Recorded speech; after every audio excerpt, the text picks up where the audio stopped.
नमस्कार दोस्तों, कभी कभी हमारे मन में एकदम बेतरतीब से सवाल उठते हैं। उदाहरण के लिए कुछ डॉक्टरों की यूनिफॉर्म हरी क्यों होती है, सफेद क्यों नहीं? समुद्री डाकू कान में बालियां क्यों पहनते हैं? सर्दी होने पर एक ही साइड की नाक क्यों बंद होती है, दोनों क्यों नहीं? घबराइए नहीं, हम आज आपके लिए इस तरह के ढेरों सवालों के जवाब लेकर आए हैं। चलिए तो फिर शुरू करते हैं।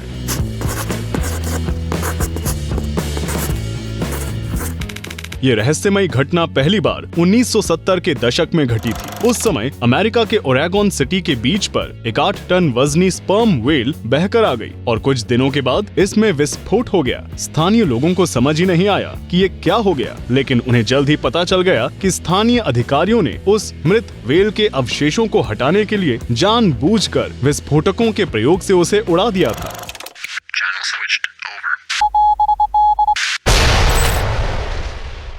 तब से पूरी दुनिया में समुद्र तटों पर लगातार ऐसी घटनाएं हो रही हैं, लेकिन बिना विस्फोटों के। तो ऐसा क्या होता है कि मरी हुई व्हेलें फट जाती हैं? ये होता है प्राकृतिक तरीके से, उनके सड़ने की वजह से। व्हेल के पेट में सड़न की वजह से प्राकृतिक गैस इकट्ठी हो जाती है और एक समय ऐसा आता है कि पेट की मांसपेशियां गैस के दबाव को झेल नहीं पाती और फट जाती हैं।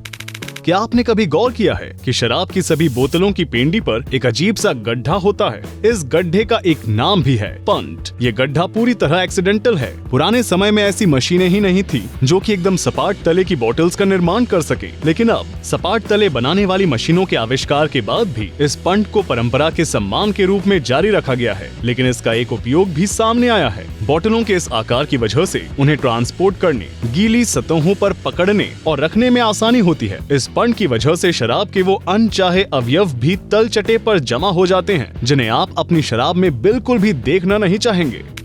जानते हैं ना, आज भी बबल रैप फोड़ने को लेकर कुछ लोग कितने एक्साइटेड रहते हैं, या आप इस बारे में नहीं जानते हैं? खैर, पता ये चला है कि बबल रैप का आविष्कार इसे फोड़कर तनाव मिटाने के लिए नहीं किया गया है, और ना ही इसका आविष्कार नाजुक चीजों को सुरक्षित रखने के लिए किया गया है। वास्तव में जिन इंजीनियरों ने इसका आविष्कार किया है, वो इन्हें कंस्ट्रक्शन में यूज करना चाहते थे, विशेष रूप से 3D वॉलपेपर्स के रूप में। जैसा कि आप समझ ही चुके हैं कि उनका ये आइडिया चल नहीं पाया, लेकिन इन्हें बनाने वालों ने जल्दी ही इसका दूसरा उपयोग खोज लिया और इस बार उन्हें सफलता मिल गई।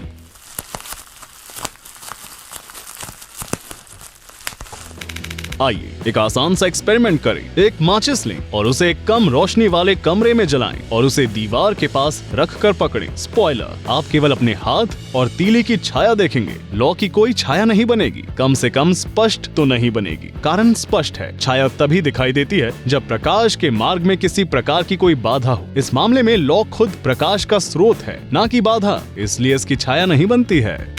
यदि आप भी उन लोगों में से हैं जिन्हें प्लेन की विंडो सीट पर बैठना पसंद है, तो शायद आपने एक अजीब बात नोटिस की हो। किसी भी रनवे पर आपको कई तरह के नंबर्स लिखे हुए दिखते हैं। आप शायद जानना चाहेंगे कि उनके क्या मायने हैं। प्रत्येक रनवे पर 1 से लेकर 36 तक के 2 नंबर लिखे होते हैं। ये संख्या पृथ्वी के मैग्नेटिक कोर्स को दर्शाती हुई डिग्री में लिखी वो संख्या है जो रनवे का लोकेशन बताती है। ज्यादा डिटेल में न जाते हुए बस इतना समझ लीजिए कि यदि प्लेन के इक्विपमेंट कभी फेल हो जाएं, तो इन नंबर्स की हेल्प से ही पायलट प्लेन को सुरक्षित लैंड करा पाएंगे। पक्षी अपना ज्यादातर समय कहाँ बिताते हैं? बिल्कुल आसमान में और पेड़ों की शाखाओं में भी, और यहीं पर वो सोते भी हैं। अब एक प्रत्यक्ष सवाल ये है कि वो सोने के बाद गिरते क्यों नहीं हैं? खैर, इस समस्या का समाधान एवोल्यूशन ने बहुत पहले ही रख लिया है। ना गिरने का कारण है कि सोने से पहले पक्षी अपने पैरों को मोड़ लेते हैं और अपने पंजों से शाखा की सतह को अच्छे से जकड़ लेते हैं। उनकी शारीरिक रचना ऐसी है कि पैर की उंगलियां इस अवस्था में आने के बाद ढीली नहीं पड़ती हैं, क्योंकि पक्षी के फ्लेक्सोर नर्व इन पैरों की उंगलियों से सीधी जुड़ी होती हैं। सील मछलियों और बिल्लियों में जितना आप सोचते हैं उससे कहीं अधिक समानता है। उनकी प्यारी मूंछें तो हैं ही, और इन मूंछों को ये दोनों जानवर समान उद्देश्यों के लिए ही प्रयोग करते हैं। दरअसल उनके इन अंगों का सही नाम मूंछ नहीं बल्कि नेसालोम है, और उनका असली काम स्पर्श से संबंधित है। वास्तव में प्रत्येक नेसालोम एक टच सेंसर की तरह काम करता है, जो 24 घंटे बिल्लियों और सील मछलियों के मस्तिष्क में संकेत पहुंचाते रहते हैं। इन सेंसर्स की हेल्प से ये जानवर अपने आसपास के माहौल, अपनी जंप की कुल दूरी, चीजों की साइज और उनसे दूरी को समझ पाते हैं। साथ ही ये सेंसर इनके खाने का भी विश्लेषण करते हैं। शायद आपको पता होगा कि कभी भी माइक्रोवेव में धातु के बर्तन नहीं रखने चाहिए, लेकिन क्या आप जानते हैं कि क्या होता है जब रखे जाते हैं अंगूर? ये एक असली विश्व युद्ध की तरह लगता है। उनसे चिंगारियां निकलने लगती हैं और वे प्लाज्मा उगलने लगती हैं। Wow, there it goes. बहुत लंबे समय तक इस रहस्यमयी घटना को लेकर इंटरनेट पर कई तरह की अफवाहें फैली रहीं और कोई भी नहीं समझा पाया कि ऐसा कैसे और क्यों हो रहा है। बाद में पता चला कि प्रॉब्लम अंगूर के साथ नहीं है, बल्कि हर एक राउंड शेप की चीज जिसमें पानी भरा हो से ऐसा ही प्रभाव प्राप्त किया जा सकता है। माइक्रोवेव की ऊर्जा लिक्विड में मौजूद इलेक्ट्रोलाइट्स को चार्ज करती है, जिससे दो हिस्सों के बीच एक एनर्जी ब्रिज बन जाता है और ये जबरदस्त शो देखने को मिलता है। कोई भी खेल में कोच और खिलाड़ी को तुरंत पहचाना जा सकता है, सिर्फ इसलिए क्योंकि दोनों अलग अलग कपड़े पहनते हैं। लेकिन बेसबॉल अकेला खेल है जिसमें ऐसा नहीं होता है और कोच भी खिलाड़ियों वाले कपड़े पहनता है। क्यों? ये सिर्फ एक परंपरा है। पुराने समय में कोच ही कैप्टन होता था और बाकी टीम के साथ मैदान पर जाता था। समय के साथ इन दोनों रोल्स को अलग कर दिया गया है, लेकिन एक से कपड़े पहनने की परंपरा आज भी निभाई जा रही है।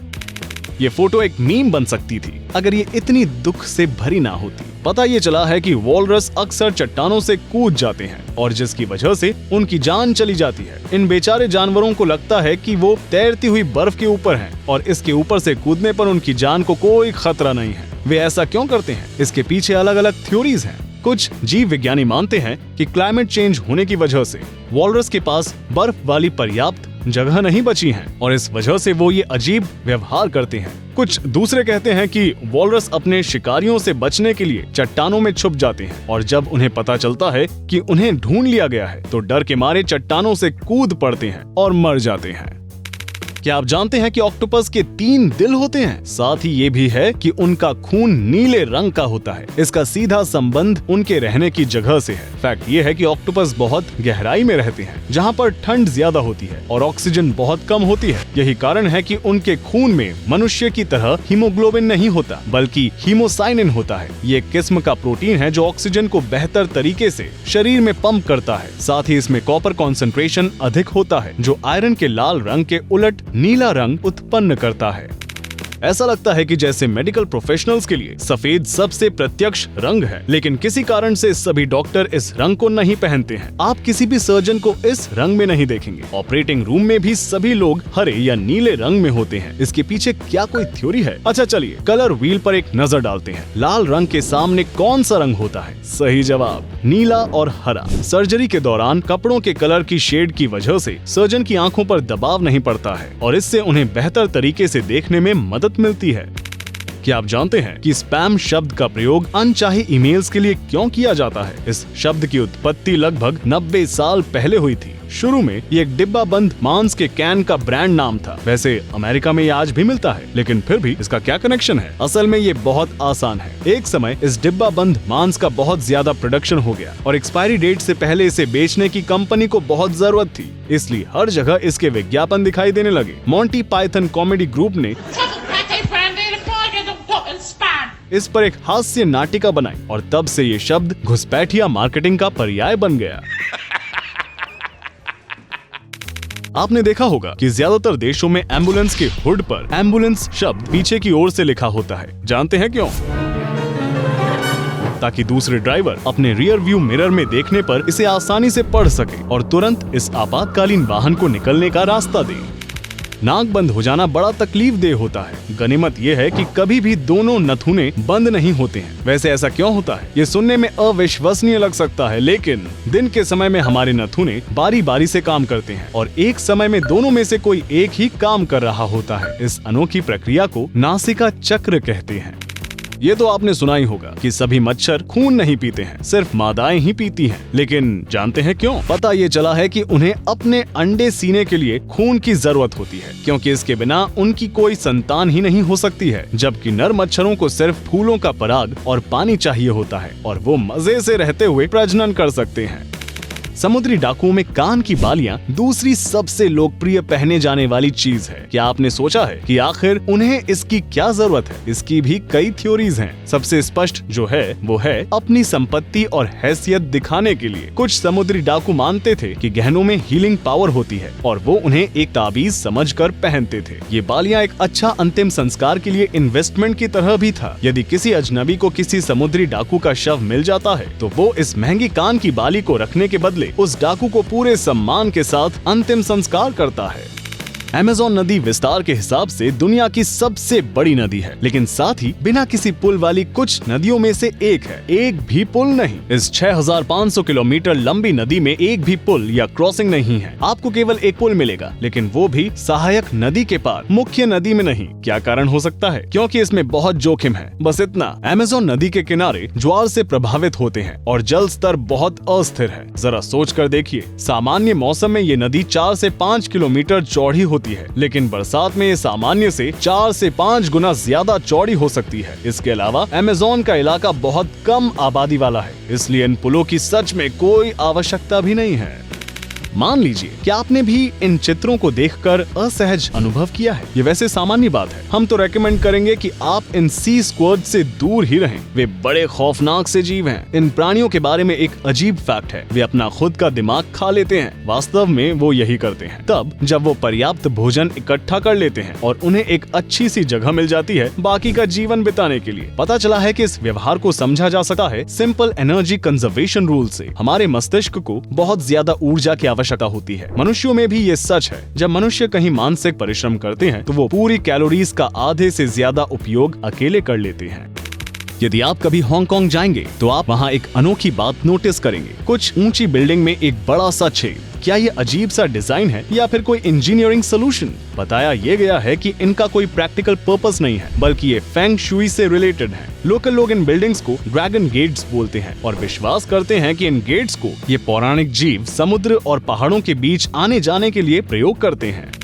आपने कभी ना कभी ऐसी फिल्म देखी ही होगी जिसमें हीरो एक भयानक एक्सीडेंट का शिकार हो जाता है और अचानक उसकी याददाश्त चली जाती है। हम हमेशा से सोचते रहे हैं कि जो आदमी अपना नाम तक याद नहीं रख पा रहा है वो भाषा के बारे में क्यों नहीं भूलता। ये काफी हद तक बाइक चलाने की तरह ही काम करता है। एक बार जब कोई व्यक्ति इसे चलाना सीख जाता है तो इस बात की पूरी संभावना है कि वो इसे कभी नहीं भूलेंगे। ऐसा इसलिए होता है क्योंकि भाषा जो होती है वो साइकिल चलाने या फीते बांधने वाली जैसे कामों को याद रखने वाली हमारी मसल मेमोरी का हिस्सा है, और वो हिस्सा ऐसा है जो कि भूलने की बीमारी से कभी प्रभावित नहीं होते हैं। क्या आपने कभी देखा है कि जंगल की आग कैसे बुझाई जाती है? पानी से नहीं। अगर आप सोच रहे हैं तो इसके बजाय प्लेन इस लाल केमिकल को आसमान से गिराते हैं। ये आग बुझाने वाला एक विशेष पदार्थ है, यानी कि पानी और एक स्पेशल फर्टिलाइजर का मिश्रण। यह आग के फैलाव को रोकता है और पेड़ों के द्वारा स्थायी तौर पर सोख लिया जाता है तथा पानी के मुकाबले बहुत अधिक कुशलता से काम करता है।